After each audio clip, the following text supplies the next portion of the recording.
Renungan Pagi, Christ Triumphant atau Kristus yang Menang oleh Ellen G. White, 31 Agustus 2025. Mari kita berdoa. Bapa kami yang di sorga, Allah pencipta langit dan bumi, laut dan segala isinya, Allah yang maha besar, maha kuasa, sumber segalanya, yang kami sembah selalu melalui anak-Mu yang tunggal, Yesus Kristus. Terpujilah Yesus, anak Allah yang maha tinggi, yang adalah kebangkitan dan hidup bagi kami. Pada pagi hari ini kami bersyukur boleh bangun dan berbakti, dan sebagaimana membaca dan mendengarkan nasihat firman-Mu, kiranya ini menjadi sukacita bagi kami semua untuk mengenal Engkau ya Bapa dan anak-Mu, sebab itulah hidup yang kekal. Beserta kami sepanjang perbaktian ini, kehendak-Mu yang jadi. Ampun kami akan dosa dan salah, karena kami berdoa hanya dalam nama anak Allah yang tunggal, Yesus Kristus, yang adalah Tuhan dan Juru Selamat kami. Amin. Renungan hari ini akan dibacakan oleh Saudara Rio Ayorbaba. Kepada Saudara Rio, kami persilahkan. Terima kasih, selamat pagi. Bacaan renungan pagi kita, Kristus yang Menang. Hari Minggu, tanggal 31 Agustus 2025, berjudul Yesus akan memberikan kepada kita kehidupan kekal. Ayat inti terdapat di dalam Yohanes 17 ayat 3.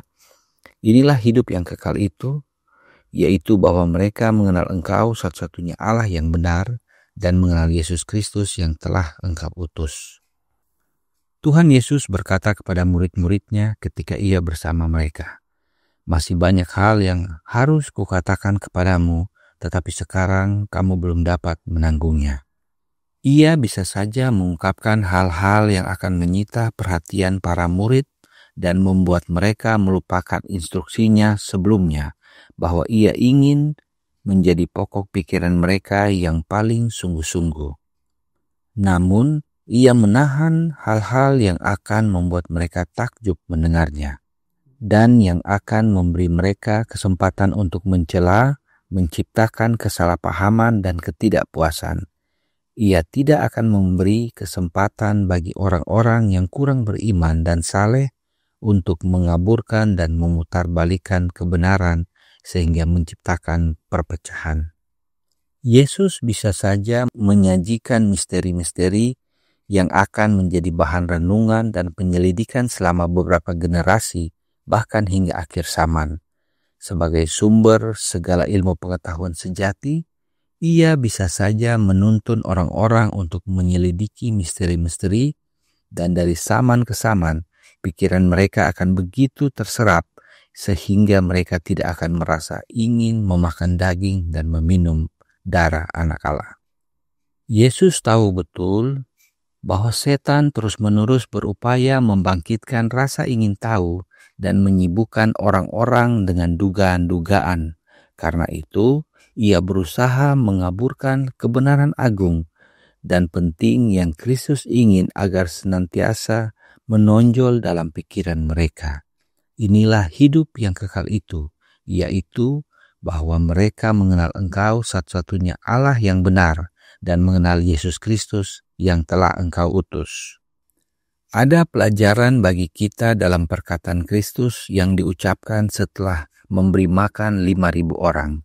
Ia berkata, "Kumpulkanlah potongan-potongan yang lebih, supaya tidak ada yang terbuang." Perkataan ini lebih dari sekadar para murid harus mengumpulkan potongan-potongan roti ke dalam keranjang. Yesus bermaksud agar mereka memperhatikan perkataannya, mempelajari kitab suci, dan menghargai setiap sinar terang. Alih-alih mencari pengetahuan tentang sesuatu yang belum diungkapkan Allah, mereka harus dengan cermat mengumpulkan apa yang telah Dia berikan kepada mereka.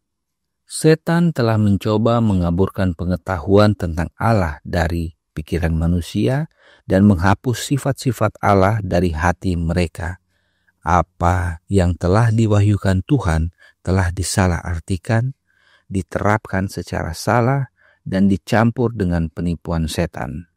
Setan akan mengutip kitab suci untuk menipu. Ia mencoba menipu Kristus dengan cara ini. Jadi, ia masih mencoba menipu.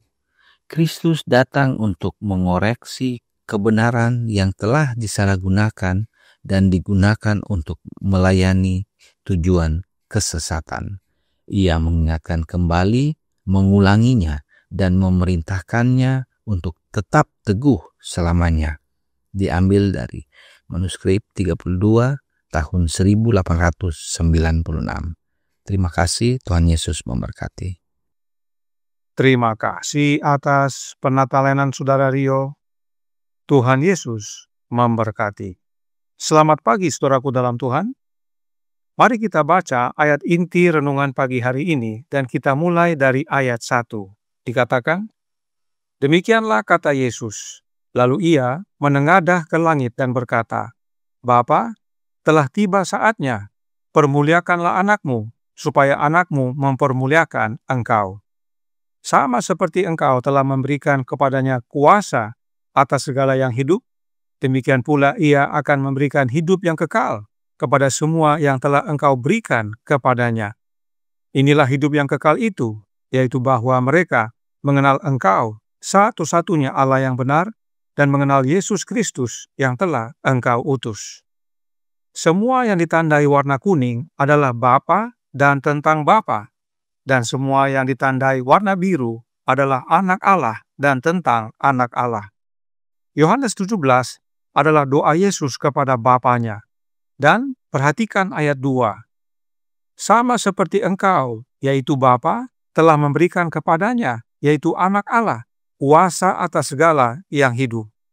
Allah Bapa memberikan kuasa kepada anaknya, yaitu Yesus Kristus, atas segala yang hidup. Supaya apa? Ia, yaitu anak Allah, akan memberikan hidup yang kekal kepada semua yang telah engkau, yaitu Bapa, berikan kepadanya, yaitu anak Allah. Bapa memberikan kuasa kepada Yesus, agar Yesus memberikan hidup yang kekal kepada semua yang Bapa berikan kepada Yesus. Jadi, yang memberikan kuasa adalah Allah Bapa, dan yang menerima kuasa adalah Yesus Kristus, anak Allah, yaitu kuasa memberikan hidup yang kekal kepada semua orang yang Bapa berikan kepada Yesus. Jadi, Bapa memberikan kuasa kepada Yesus, dan Yesus memberikan hidup yang kekal kepada semua yang Bapa berikan kepada Yesus. Jadi, inilah inti Yohanes 17 ayat 2, yaitu Bapa berikan kuasa kepada Yesus, dan melalui Yesus kuasa tersebut yang adalah hidup yang kekal diberikan kepada semua yang Bapa berikan kepada anaknya. Karenanya, hanya ada dua oknum yang perlu kita kenal agar kita memperoleh hidup yang kekal, yaitu Bapa dan anaknya. Itulah sebabnya dalam ayat 3 Yesus berkata, "Inilah hidup yang kekal itu, yaitu bahwa mereka mengenal engkau, satu-satunya Allah yang benar, dan mengenal Yesus Kristus yang telah engkau utus." Jadi, hanya dua oknum yang wajib kita kenal, yaitu Allah Bapa dan Anaknya, yaitu Yesus Kristus. Sebab melalui Anaklah Bapa mengaruniakan hidup yang kekal. Itulah sebabnya Yohanes ulangi lagi kebenaran ini dalam suratnya 1 Yohanes 5 ayat 11 dan 12. Dan inilah kesaksian itu. Allah telah mengaruniakan hidup yang kekal kepada kita, dan hidup itu ada di dalam Anaknya. Barang siapa memiliki anak, ia memiliki hidup. Barang siapa tidak memiliki anak, ia tidak memiliki hidup. Allah, yaitu Bapa, karuniakan hidup yang kekal di dalam Anaknya. Karenanya kita harus menerima anak agar menerima hidup yang kekal itu. Inilah pentingnya kita memahami ayat inti renungan pagi hari ini.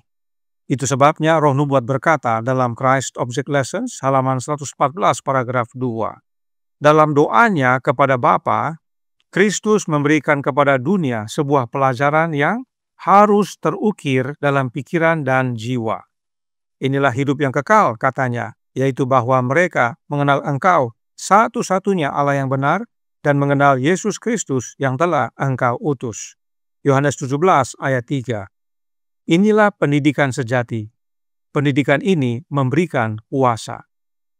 Saat dikatakan harus, artinya tidak ada pilihan. Jika kita mau menerima hidup yang kekal, maka kita harus mengenal Bapa dan Anaknya. Sebab Bapa karuniakan hidup yang kekal di dalam Anaknya. Sadarkah saudara bahwa setan berusaha mengaburkan kebenaran Yohanes 17 ayat 3 ini?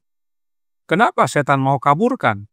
Supaya banyak yang tidak mengenal Bapa dan tidak mengenal Anak Allah, dan akhirnya binasa. Renungan hari ini berkata dalam Christ Triumphant halaman 250 paragraf 4. Yesus tahu betul bahwa setan terus-menerus berupaya membangkitkan rasa ingin tahu dan menyibukkan orang-orang dengan dugaan-dugaan. Karena itu, ia, yaitu setan, berusaha mengaburkan kebenaran agung dan penting yang Kristus ingin agar senantiasa menonjol dalam pikiran mereka. Inilah hidup yang kekal itu, yaitu bahwa mereka mengenal Engkau, satu-satunya Allah yang benar, dan mengenal Yesus Kristus yang telah Engkau utus. Bahkan dalam renungan pagi hari ini dikatakan juga dalam halaman 250 paragraf 6. Setan telah mencoba mengaburkan pengetahuan tentang Allah dari pikiran manusia dan menghapus sifat-sifat Allah dari hati mereka. Apa yang telah diwahyukan Tuhan telah disalahartikan, diterapkan secara salah, dan dicampur dengan penipuan setan. Yohanes 17 ayat 3 tidak ada berbicara tentang Trinitas. Tidak ada Trinitas dalam Yohanes pasal 17. Bahkan kata Roh Kudus pun tidak disebutkan. Itu sebabnya setan berusaha kaburkan kebenaran Yohanes 17 ayat 3 supaya banyak yang binasa. Nah, meski kata Roh Kudus tidak terdapat dalam Yohanes pasal 17, tetapi Roh Kudus dinyatakan dalam doa Yesus tersebut. Mari kita baca lagi ayat 21. Dikatakan, supaya mereka semua menjadi satu, sama seperti Engkau, ya Bapa, di dalam aku, dan aku di dalam Engkau, agar mereka juga di dalam kita, supaya dunia percaya bahwa Engkaulah yang telah mengutus aku. Saat Yesus berkata agar mereka juga di dalam kita, artinya di dalam Bapa dan Anak. Sebab Bapa di dalam Anak dan Anak di dalam Bapa. Itu sebabnya saat kita menerima Yesus, hal itu sama dengan menerima Bapa. Sebab Bapa terlebih dahulu di dalam Anaknya. Oleh sebab itu, bagannya menjadi Bapa berikan kuasa kepada Anaknya, yaitu oleh Bapa tinggal di dalam Yesus dan Yesus di dalam Bapa. Itulah yang Yesus sebut dengan kita. Dan karenanya, lingkaran warna kuning itulah Roh Kudus. Bapa tinggal di dalam Anaknya oleh kehadiran Rohnya Bapa, dan Yesus tinggal di dalam umat-umatnya oleh kehadiran Rohnya Yesus yang disebut penghibur. Itu sebabnya Roh Nubuat menasihatkan dalam Review and Herald tanggal 27 Januari tahun 1903, artikel A, paragraf 13. Biarlah mereka mempelajari Injil Yohanes pasal 17 dan belajar bagaimana berdoa dan menghidupkan doa Kristus. Dia, yaitu Yesus, adalah Sang Penghibur. Dia akan tinggal di dalam hati mereka, membuat sukacita mereka penuh. Saudara sekalian, Roh Kudus ada dalam doa Yesus kepada Bapanya, yaitu dirinya Yesus itu sendiri yang hadir dalam hati kita oleh kehadiran Roh-Nya, yaitu Roh Kristus yang disebut Penghibur. Manuskrip Releases volume 14 halaman 129 paragraf 2 berkata, "Aku akan minta kepada Bapa dan Ia akan memberikan kepadamu seorang penolong yang lain, supaya Ia menyertai kamu selama-lamanya, yaitu Roh kebenaran. Dunia tidak dapat menerima Dia, sebab dunia tidak melihat Dia dan tidak mengenal Dia. Tetapi kamu mengenal Dia, sebab Ia menyertai kamu dan akan diam di dalam kamu." Yohanes 14 ayat 16 dan 17. Ini merujuk pada kemahahadiran Roh Kristus yang disebut Penghibur. Inilah sebabnya Yesus tidak sebut Roh Kudus dalam Yohanes pasal 17. Sebab Roh Kudus itu adalah Yesus itu sendiri oleh kehadiran Roh-Nya yang disebut Penghibur. Dengan menerima Sang Penghibur, kita menerima Bapa dan Anak-Nya. Dan menerima Bapa dan Anak-Nya itulah hidup yang kekal.